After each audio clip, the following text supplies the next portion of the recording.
te convido a continuar comigo aprendendo um pouquinho mais sobre a pessoa de Jesus. Hoje eu te convido a dar mais um passeio pelos evangelhos, especificamente no evangelho segundo escreveu Lucas, no capítulo 2 e versículo 34. Esse capítulo 2 vai nos contar uma história sobre o nascimento de Jesus ainda, sobre fatos que ocorreram logo após o seu nascimento, quando Jesus ainda era um bebê. Existe um personagem na Bíblia, esse personagem verídico, não é um personagem fictício, chamado Simeão.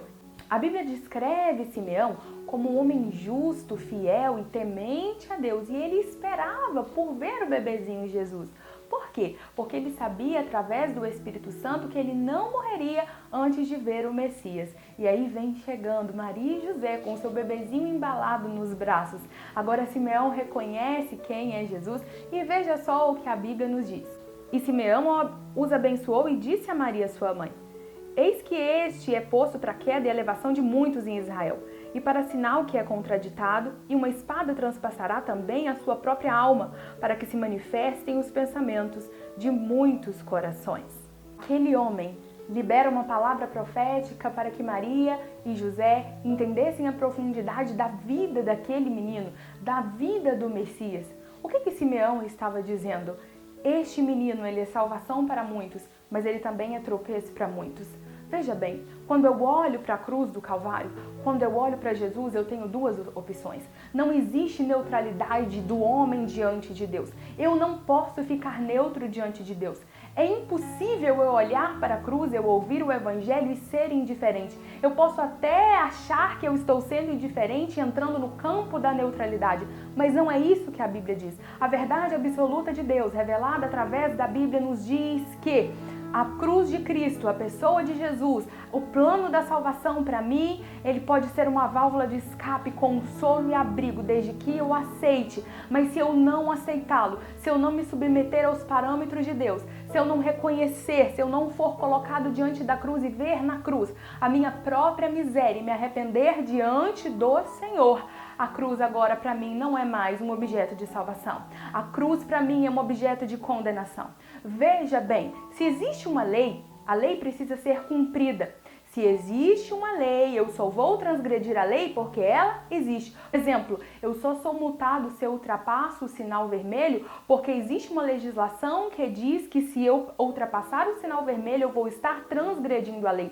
Mas se não existe essa legislação, eu também não vou estar transgredindo, porque onde não existe lei, também não existe transgressão. Existe a cruz de Cristo, existe salvação, existe misericórdia. A cruz de Cristo está de braços abertos te convidando, olhe para a sua própria miséria e se entregue à cruz. Entre nos parâmetros de Deus, se arrependa, lave a sua alma, mude a sua conduta. Mas se você ouve essa mensagem, vê o sofrimento de Cristo e a ignora, agora a cruz não serve mais para a sua salvação e sim para a sua condenação.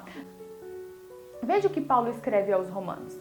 Romanos 9:33 diz: Como está escrito, eis que eu ponho em Sião uma pedra de tropeço e uma rocha de escândalo, e todo aquele que crer nela não será confundido.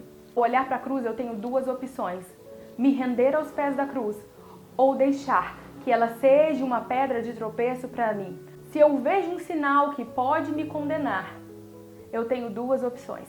Se eu vejo uma pedra, eu posso construir nela o meu altar, ou eu posso ignorá-la e ela pode me fazer tropeçar e me levar para o chão. A Bíblia está dizendo claramente para que você entenda, quem tem ouvidos para ouvir, que ouça.